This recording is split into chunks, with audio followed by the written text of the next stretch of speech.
During dinner, my son-in-law laughed. "What's it like to be a loser?" Everyone laughed except me. I just smiled and asked, "How does it feel to know that this loser will no longer be paying your bills?" The moment those words left my mouth, my son-in-law's face turned pale and the family table turned into a battlefield. You won't believe what he did next. Before we continue, please subscribe to the channel and let us know where you are listening in the comments. "You know, Mark," my son-in-law Sheldon said, swirling the expensive Cabernet in his glass, "retirement must be nice. No pressure, no deadlines, no real responsibilities." I set down my fork carefully, the prime rib cooling on my plate. Around the polished mahogany table, the one I'd helped Caroline pick out last year, candles flickered in crystal holders. My daughter had outdone herself tonight, celebrating Sheldon's promotion to regional sales manager. "It has its moments," I replied, watching him take another generous gulp of the same wine I'd brought as a congratulatory gift. Sheldon leaned back in his chair, the one at the head of the table where he now preferred to sit during family dinners. "I mean, don't get me wrong, you had a decent run as an engineer, but that was what, 40 years ago? Different world now. Everything's digital, fast-paced. Takes a younger mind to really succeed." Caroline shifted uncomfortably beside me, her bracelet, last Christmas's gift from me, catching the candlelight. "Sheldon, Dad had a wonderful career. He designed infrastructure that's still standing today." Sure, Sheldon waved dismissively. "But let's be honest, when was the last time you actually built something, accomplished something significant?" My granddaughter Emma, only 9, looked up from her chicken. "Grandpa built me a treehouse last summer." "That's sweet, honey." Sheldon patted her head, patronizing. "But Grandpa needs to understand that real men provide for their families through their own hard work.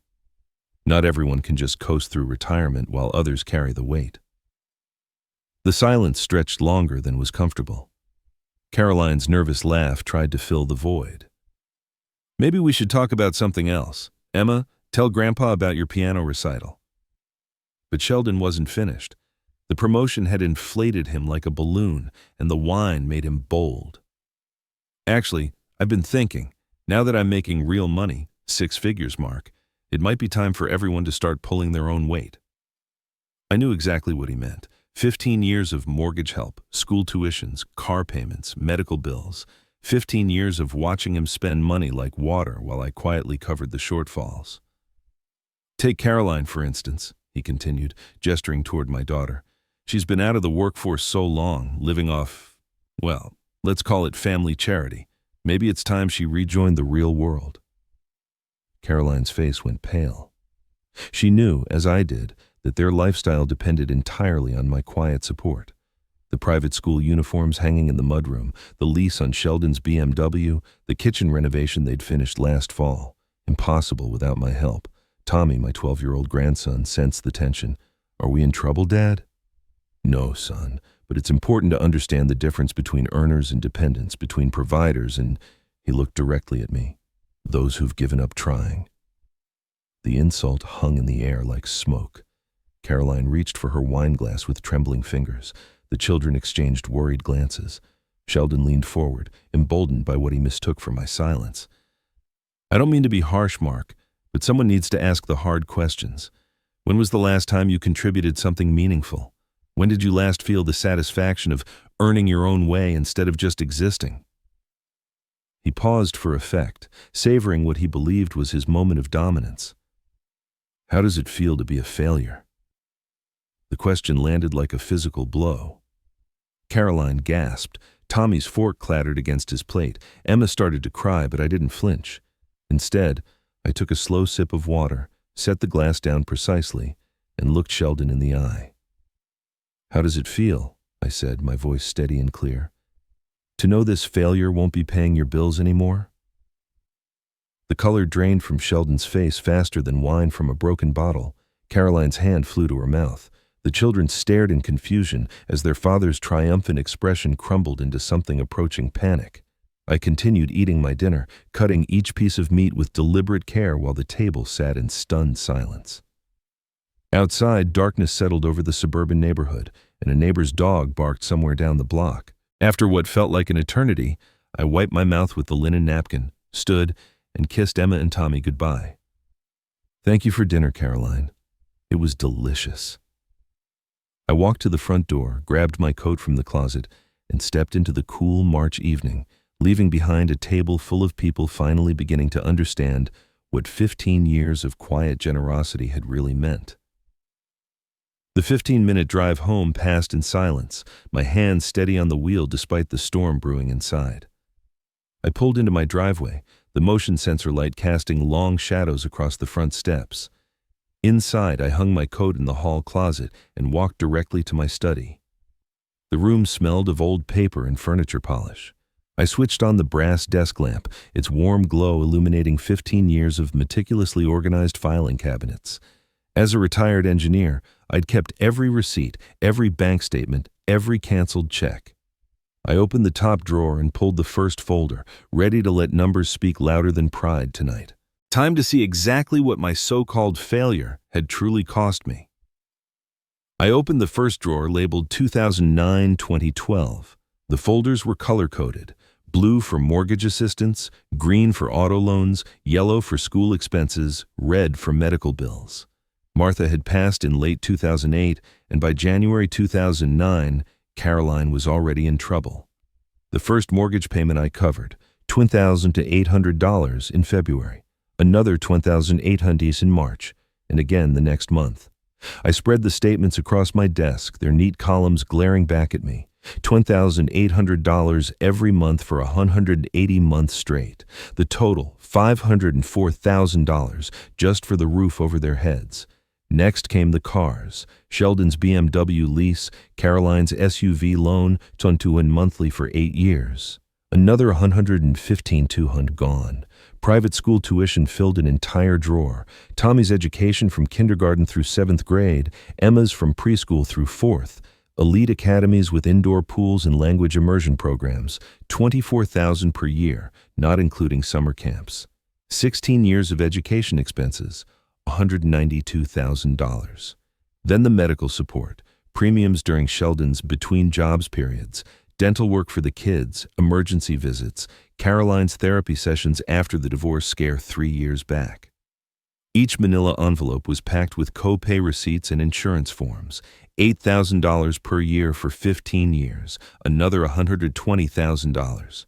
Vacation receipts were tucked behind insurance forms. Disney World 2015, a European cruise in 2018, ski lodges in Aspen, Christmases, emergency car repairs, even the down payment for Caroline's new kitchen, another $45,000 in extras. I leaned back, the final total written in my own neat engineer's handwriting, $976,200, nearly $1 million, my $1 million, poured into their lives. For the first time since Martha's funeral, I felt the full weight of that bedside promise. Don't worry about Caroline. I'll keep her secure. I remembered her tears that day, her gratitude when I covered the first payments, the Sunday visits with the grandkids, the homemade cookies. But somewhere along the way, gratitude had been replaced by entitlement. I pulled my own financial statements. Smaller retirement savings from delaying investments. The modest 2-bedroom instead of the lakefront home I'd once dreamed of. My 15-year-old truck still in the garage while Sheldon drove luxury imports. The travel brochures I'd collected but never used because there was always one more emergency. 15 years of giving them my money had meant giving up my own dreams, and I was done. At 10:30 p.m., I reached for my phone in the bank contact list. Tomorrow, the auto payments would end. Sunday morning coffee tasted different, richer somehow. I watched sparrows bicker over crumbs outside, then returned to my study. The documents waited in perfect order, ready for the day's mission. First National Bank answered on the 3rd ring. Account services, this is Jennifer. How may I help you? I need to cancel automatic payments from checking account 45789942156.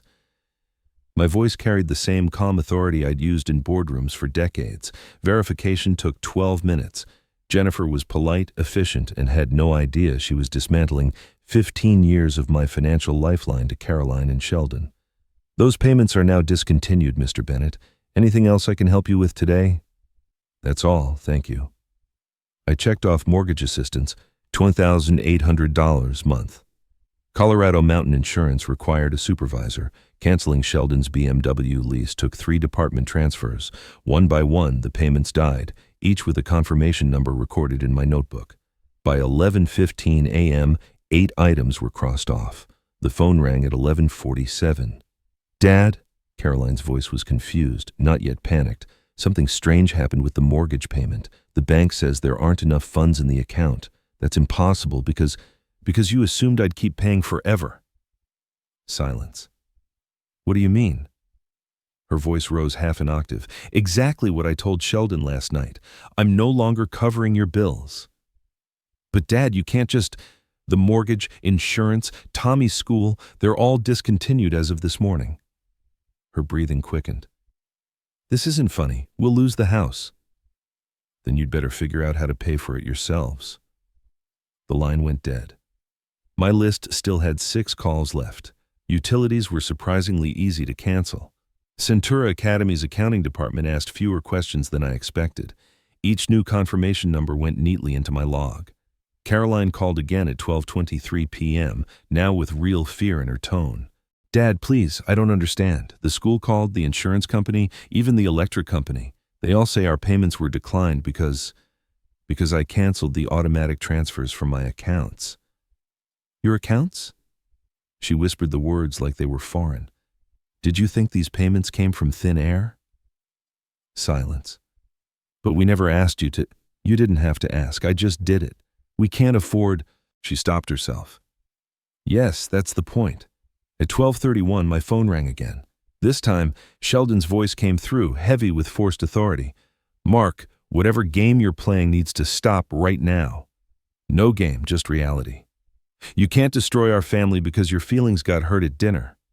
"I'm not destroying anything. I'm just ending my financial support." "You wanted to know how it feels to be a failure? Well, now you get to figure out your own bills." His silence lasted longer than Caroline's had. The final call on my list was to my financial advisor. Monday morning, we'd redirect those monthly payments into my long-neglected retirement fund. Outside, the sparrows had found more crumbs. At 1:15 p.m., the familiar growl of Sheldon's BMW broke the quiet. I watched from my living room window as he slammed the car door harder than necessary. Caroline emerged from the passenger seat, clutching her purse like a life preserver. They marched up my walkway with the self-righteous stride of people convinced they held the moral high ground. I opened the door before they could knock. "We need to talk."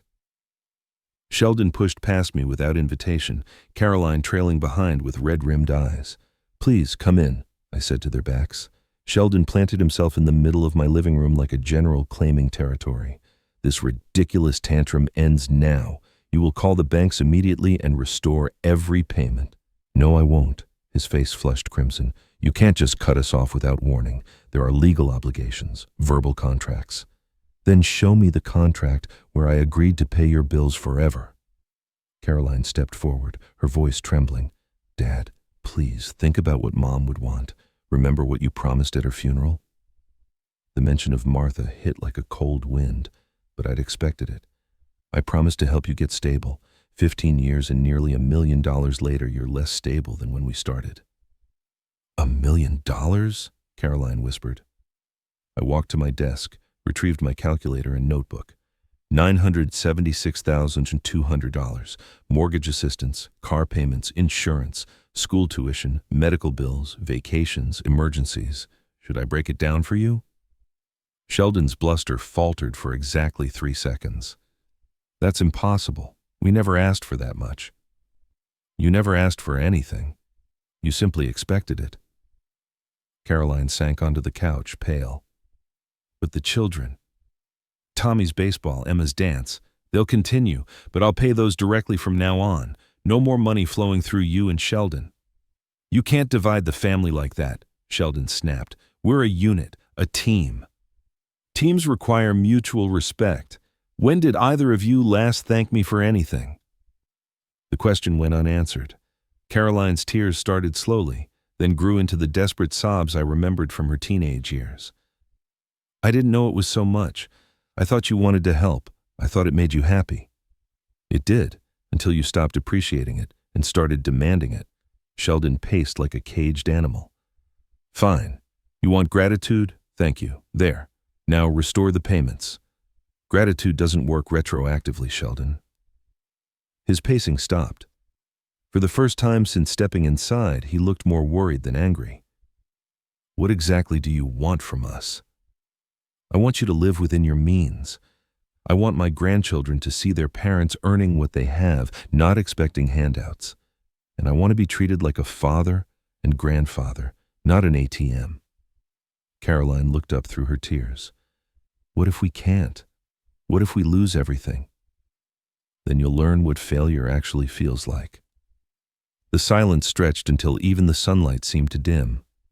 Sheldon straightened his shoulders, regaining a fraction of his corporate composure. We'll see about this. There are lawyers who specialize in elder financial abuse. I almost smiled. Please call them. I'd love to explain how I've been financially abused for 15 years. They left without another word, Sheldon's BMW roaring to life with more aggression than the engine deserved. I stood at the window watching them disappear, realizing my hands were trembling. Silence filled the house like water flooding a dam. I collapsed into my leather armchair, the one Martha gave me for our 20th anniversary, and stared at the wedding photo on the mantel. Caroline's radiant smile, Sheldon's humble bow tie, Martha glowing beside me.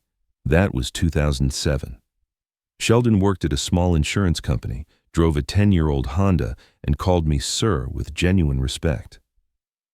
Mr. Bennett, he'd told me the first time we spoke alone, I want you to know I'll take good care of Caroline. I may not have much now, but I'm working hard to build something worthy of your daughter. The humility had been real, and I'd believed him. 2 years later, Martha was gone. Cancer took her in 4 brutal months, leaving Caroline devastated and Sheldon scrambling to pay their modest mortgage on his entry-level salary. The 2009 recession hit hard. His company was laying off staff. At Martha's funeral, Caroline collapsed into my arms. Dad, I don't know how we'll manage. Sheldon's job isn't secure. The house payments. Don't worry, I'd whispered, holding my grieving daughter. I'll help until you get stable.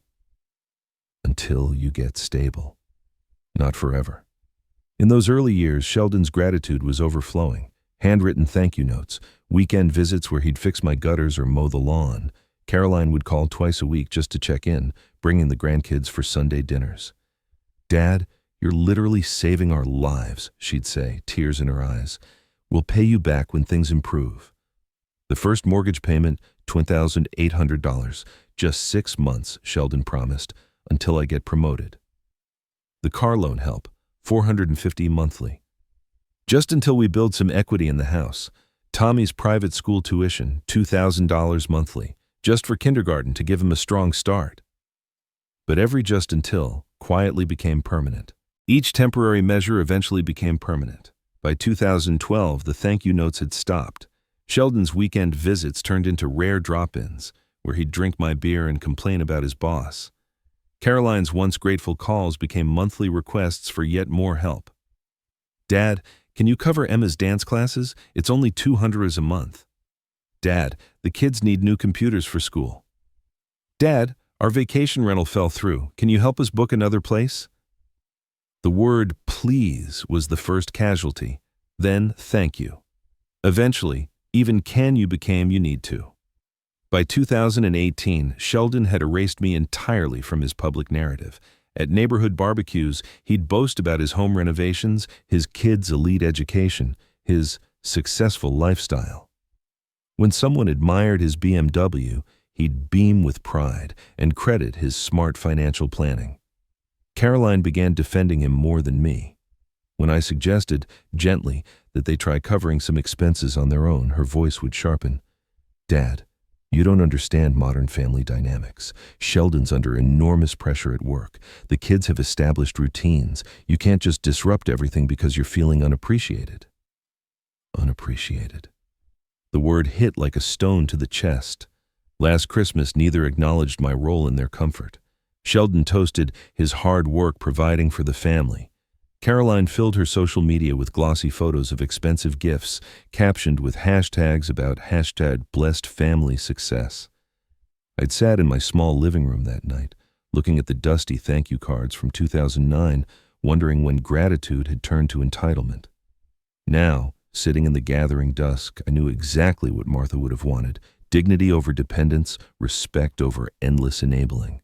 3 days passed like slow-falling dominoes. Monday morning brought the first cracks. Caroline called at 9:47 a.m., voice tight with panic. "Dad, the bank says our mortgage payment failed. There's a $75 penalty. They want $2,870 by tomorrow or they'll start foreclosure." I said nothing. Silence filled the line until she hung up. By noon, Sheldon's BMW lease company had left 2 voicemails about their missed $650 repayment. Caroline's SUV loan, another $480, bounced with a $50 penalty. Their homeowner's insurance lapsed at 3 p.m. Tuesday brought deeper water. Caroline called again, Sheldon's voice shouting in the background. "We can't cover everything," she cried. "I applied at Target, Walmart, 3 restaurants. Even if I get hired right away, it's $12 an hour. That's barely $2,000 a month before taxes." For the first time in 15 years, she was calculating her own survival. Wednesday afternoon, I drove past Centura Academy during pickup. Tommy and Emma stood with other kids whose tuition payments had cleared. That morning, the school had called Caroline, $4,800 due, or both kids would be withdrawn by Friday. That evening, my neighbor Mrs. Payne mentioned hearing raised voices from Caroline's house. "Seems like financial troubles," she said softly. I heard him shouting about maxed-out credit cards. Thursday brought the crescendo. Caroline's third call came at 2:15 p.m. Her voice had lost its edge, replaced by something I hadn't heard in years: humility. "Dad, I went to 5 interviews yesterday. McDonald's, a cleaning company, a grocery store. They all want recent references. I haven't worked since 2009. Sheldon tried to pay the mortgage yesterday, $2,875, but then realized we'd have nothing left for utilities, food, or gas. He had to call the bank and cancel the payment. The BMW is scheduled for repossession Monday unless we pay $650 plus a $200 fee." Silence. "Dad," she whispered, "I think we're going to lose everything." "Yes," I said quietly. "You probably are." Her sobs came then, deep, heavy, real. Not the dramatics of youth, but the collapse of a life lived beyond its means. Friday morning, I sat in my study reviewing my redirected financial plan. Those monthly payments I'd once made for them would now fund the European river cruise Martha and I had planned before her illness, the Italian cooking classes, the photography workshop in Scotland. At 11:30, Sheldon called. "Mark." His voice had lost its arrogance. "We need to talk." "We've talked." "No, I mean really talk, like adults, about how we can fix this." "You mean how I can fix your situation?" A pause. "Yes, that's exactly what I mean." At least he was finally honest. "Come over Sunday afternoon. Bring the kids." "What should we prepare to discuss?" "Reality," I said, and hung up. Outside my window, the first spring flowers were breaking through the soil. By Monday, gossip had started. My friend Dave from the hardware store called with concern. "Mark, I heard something yesterday. Sheldon was at Murphy's bar telling folks you cut off your family without warning. Said you're forcing the kids out of private school out of spite." I set my coffee down slowly. What exactly did he say? Called it financial abandonment of innocent grandchildren. Made it sound like you're punishing Caroline for something petty. By Tuesday, Caroline had looped in my late wife's sister, Janet. Janet called that afternoon, her voice stiff. "Caroline says you've abandoned them in their time of greatest need. She said the children don't understand why Grandpa doesn't love them anymore." "Did she mention the $976,000 I've given them over the last 15 years? A long pause. What? "Nearly $1 million, Janet. Mortgage payments, car loans, insurance, school tuition, medical bills, vacations, every month for 15 years. That can't be right.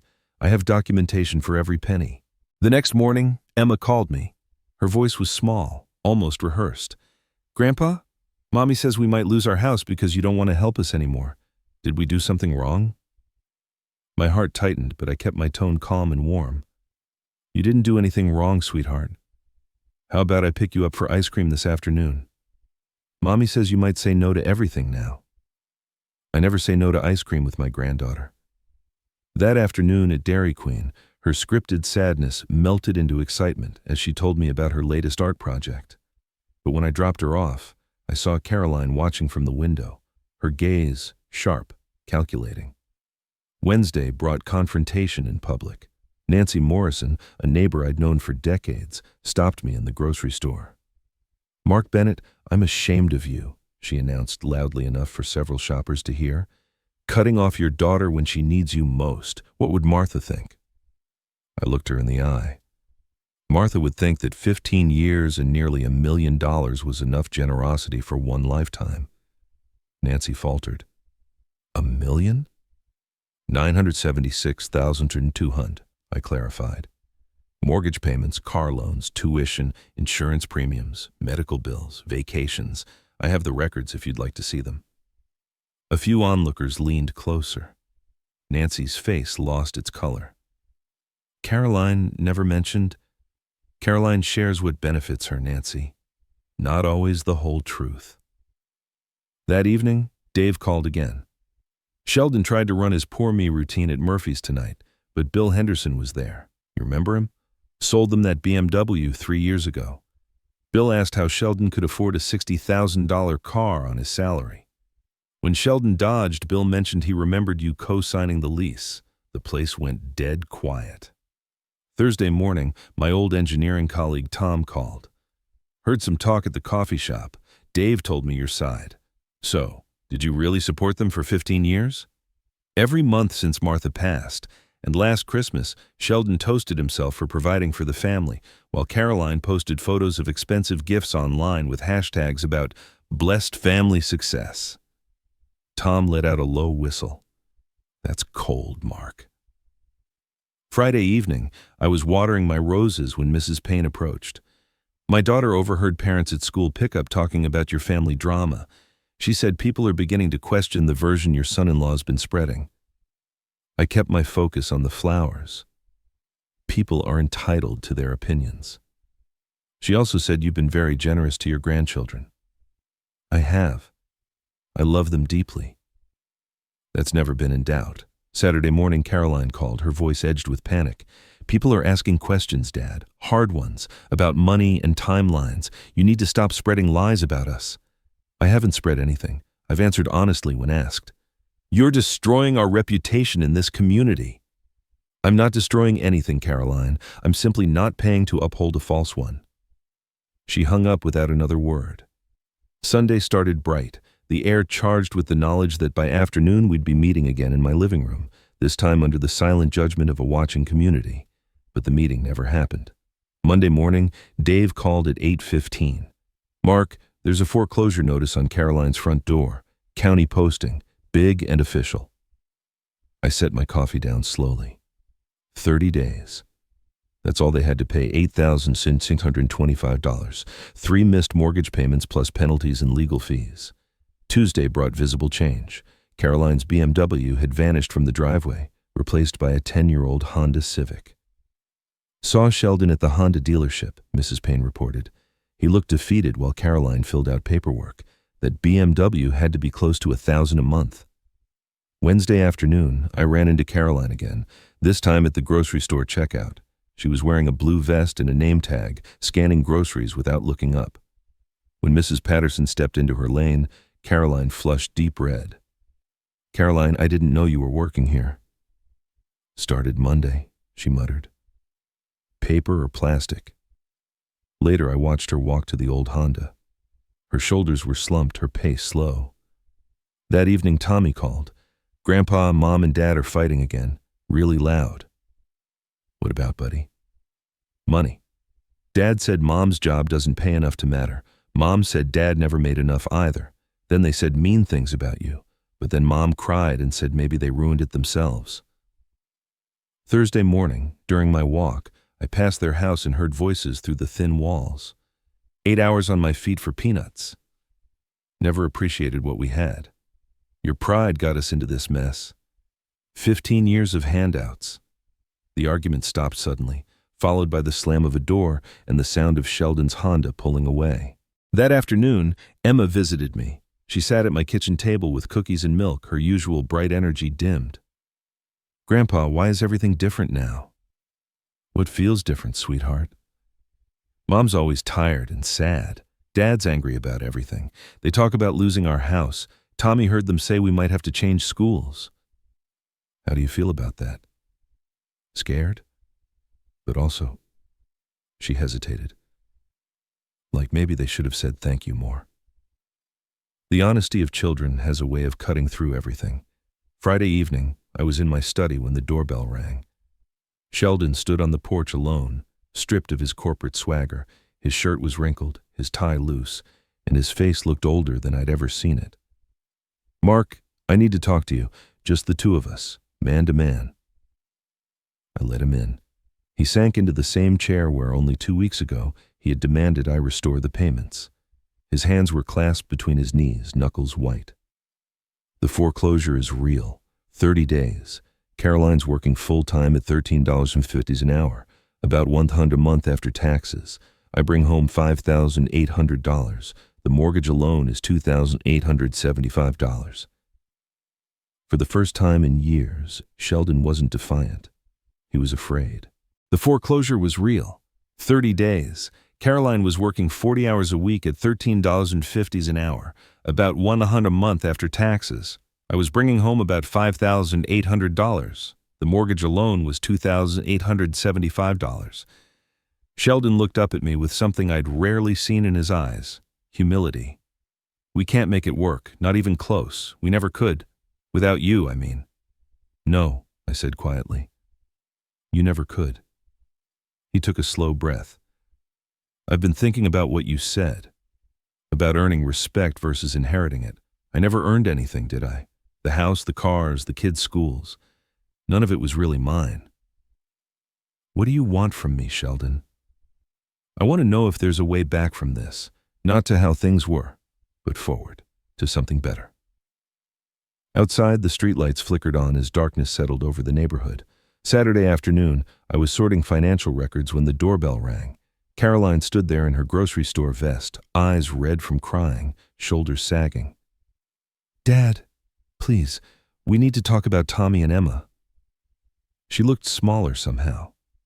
The brittle entitlement I'd watched grow over 15 years had vanished, replaced by the frightened daughter I remembered from Martha's funeral. I invited her in. She sank into the same chair Sheldon had occupied the night before, pulling off her name tag with shaking hands. 4 days, she whispered. 4 days until they complete the foreclosure. Tommy keeps asking if we're really going to lose the house. Emma had nightmares last night about moving to some strange place. "What do you want from me, Caroline?" "I want my children to have stability, to finish the school year with their friends, for Emma to sleep without crying about leaving her room." Her eyes held no manipulation this time, just raw maternal desperation. "I've been working 40 hours a week on my feet, scanning groceries for people I used to know. Yesterday, Mrs. Henderson came through my line and asked why I was working there. I wanted to disappear, but I didn't. I smiled and asked, 'Paper or plastic?' Because now I finally understand what work means, what earning means, what you've been trying to teach us." She wiped her nose. "Sheldon told me about your conversation last night. He said you asked if there was a way forward. Is there?" "There might be," I said slowly, "but it would mean big changes for both of you." I leaned forward. "I'll pay Tommy and Emma's school tuition directly to Centura Academy. I'll cover their clothing, medical bills, sports, and music lessons. I'll set up college funds for both." Caroline's face lit with a flicker of hope, but I continued. "I will not pay your mortgage, your car payments, your insurance, or any other lifestyle expenses. You and Sheldon will live on what you actually earn. Period. We can do that. We'll downsize, find a smaller place. There's more. I want public acknowledgement of the 15 years and $976,000 I've given. I want sincere public apologies for the disrespect and entitlement, and I want real gratitude, not just when you need something." Her face tightened. Sheldon will never agree to public apologies. His pride.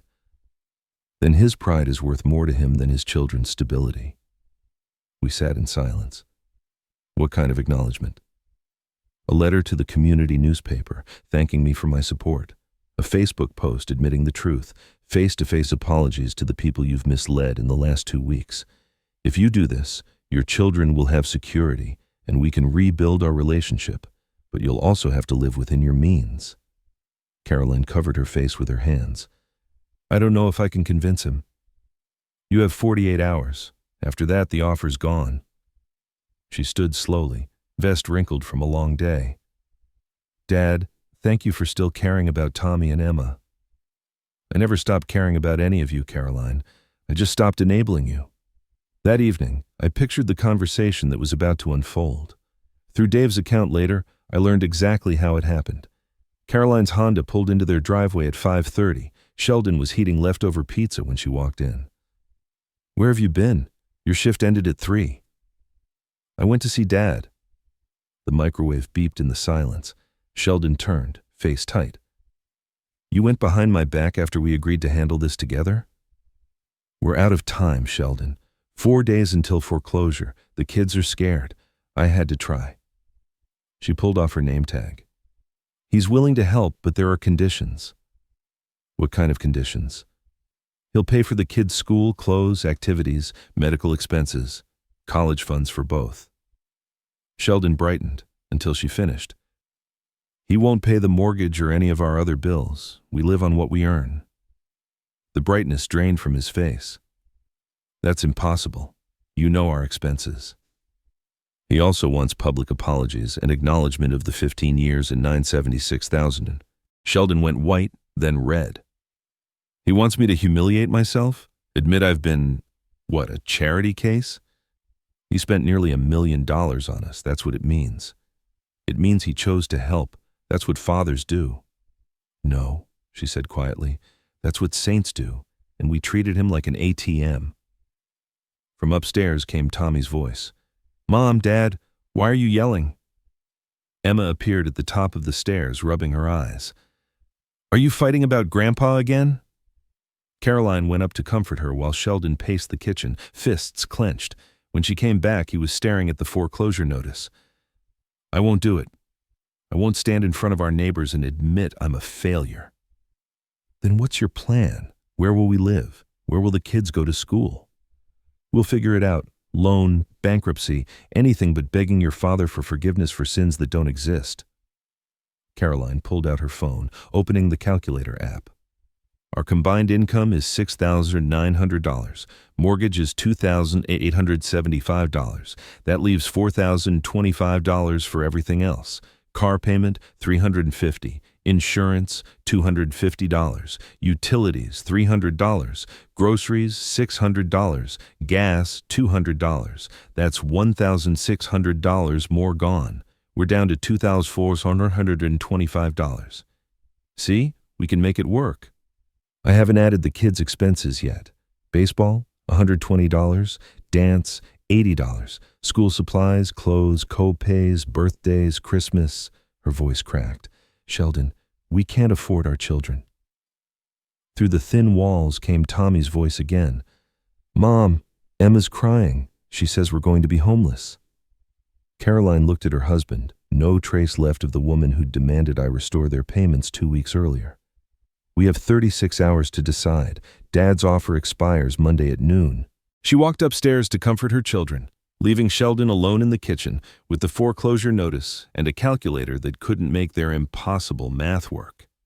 Monday morning at 10:15, the Honda pulled into my driveway, carrying all 4 of them. Through my front window, I saw Sheldon emerge from the passenger seat with the posture of a man who'd spent the night staring at ceilings instead of sleeping. Caroline knocked on my door, Tommy and Emma in their school clothes by her side. Sheldon stood behind them, his once crisp business shirt wrinkled, eyes rimmed with fatigue. Dad, we need to accept your offer, all of it. I invited them into my living room. The children sank into the couch, while Caroline took the same chair she'd claimed on Saturday. Sheldon stayed standing, hands clasped behind his back like a defendant awaiting judgment. "The bank called this morning," Caroline began. "Foreclosure finalizes at 3:00 p.m. unless we pay $8,625 and we don't have it." Emma tugged at my sleeve. "Grandpa, are we really going to lose our house?" "Not if I can help it, sweetheart." Sheldon cleared his throat. "Mark, I need to say some things." He walked to the mantel, glanced at the wedding photo of Martha and me, then turned to face his family. 15 years ago, you offered to help us temporarily. I took that help and turned it into a permanent arrangement without ever admitting what you were sacrificing." His voice wavered. "I told people the home renovations were from my success at work. I bragged about the cars like I'd earned them. I let Tommy and Emma believe their grandfather was just being kind, instead of being their real provider." Caroline reached over, taking Emma's small hand. "Dad, I owe you an apology too. I treated your generosity like inheritance, something I was entitled to, rather than a choice you made." "You paid our mortgage for 15 years, Sheldon added quietly. "That's $54,000. You paid our car loans, insurance, tuition, medical bills, vacations, Christmas, birthdays, dance lessons, baseball leagues." Tommy looked up wide-eyed. "Grandpa paid for my baseball?" "Grandpa paid for everything," Caroline admitted. "Almost $1 million over 15 years. Emma's voice cut through the silence. "Why didn't you tell us?" Caroline's expression darkened. "Because we were ashamed, not of Grandpa's help, but of pretending we didn't need it." I leaned forward. "If I help you keep the house today, things will change. I'll pay Tommy and Emma's school tuition directly. I'll cover their medical costs, clothing, activities, and college funds. But I won't pay your mortgage, car payments, or any expenses tied to your lifestyle. You'll live on what you truly earn." Sheldon nodded slowly. "We understand." "There's more," I continued. "I want public acknowledgement, a letter to the community newspaper thanking me for 15 years of support, social media posts expressing genuine gratitude, and face-to-face apologies to the neighbors you misled." "When?" Caroline asked. "This week, before Saturday." Sheldon's jaw tightened, but he nodded again. "What else?" "Monthly family dinners here. Not to talk about money, but to keep our relationships real, to remember that family means respect, not entitlement." I stood and retrieved my checkbook. "I'll call the bank and arrange the emergency payment, but this will be the last mortgage payment I ever make for you. After today, you'll either swim or sink on your own." As I dialed the bank, I heard Emma whisper to her mother, "Are we going to be okay now?" Caroline's reply was soft but certain. "Yes, sweetheart. We're going to be just fine." For the first time in 15 years, I believed her. 3 months later, on the third Saturday of June, they arrived for our family meeting right on time, 2:00 p.m. sharp. Caroline had been promoted to shift supervisor at the grocery store, now earning $15.50 an hour. Sheldon had learned to budget without expecting miracles. "Grandpa?" Emma burst through my front door in her soccer uniform, grass stains on her knees and a medal hanging proudly around her neck.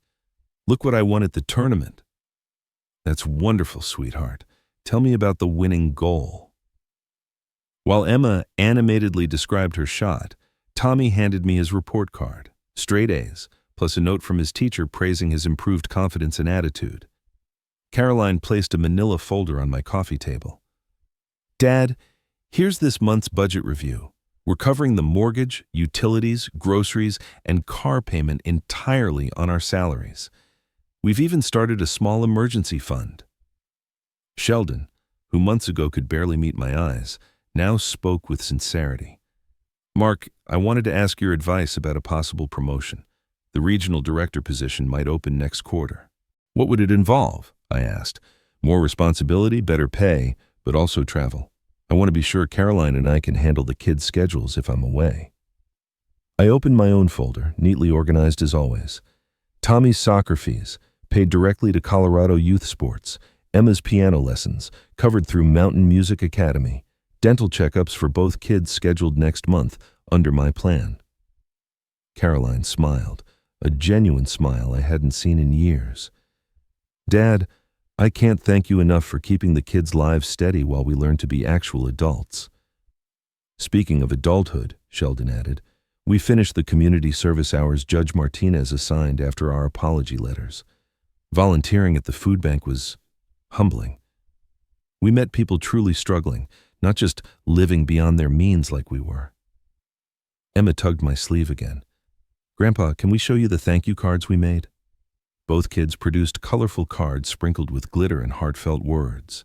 Tommy's read, "Thank you for taking care of us, even when Mom and Dad forgot to say please." Emma's was simpler. "I love you, Grandpa. You're the best." These weren't rehearsed lines. They weren't guilt-driven gestures. They were the unfiltered words of children who finally understood love and security. "There's something else," Caroline said quietly. "We've been thinking about buying a smaller house, something we can afford without help. Not right away, but maybe in 2 years, once we've saved more." "That's smart planning," I told her. Sheldon nodded. "We want to prove we can stand on our own, not because we don't value what you've done for the kids, but because we need to respect everything you've already given." As the afternoon wound down, Tommy asked the question that mattered most. "Grandpa, are you proud of us now?" I looked around my living room, at my daughter, who'd learned the value of work, my son-in-law, who'd put aside his pride for his children's sake, and my grandchildren, who now understood gratitude. "Yes, Tommy," I said. "I'm very proud of all of you." They left as the sun was setting, Emma's small hand in mine as I walked them to their car, the same Honda that had replaced the BMW. But now, it didn't look like a downgrade. It looked like a choice made with wisdom. Watching their taillights disappear down the street, I realized Martha would have been proud too. Not for the money I'd spent, nor for the boundaries I'd set, but for the family we had become when respect replaced entitlement and love replaced exploitation. The revenge I'd sought wasn't about punishment. It was about transformation. And sometimes, that's the sweetest justice of all. If you enjoyed this story, please like the video, subscribe to the channel, and share your thoughts in the comments. To hear the next story, click the box on the left. Thank you for watching.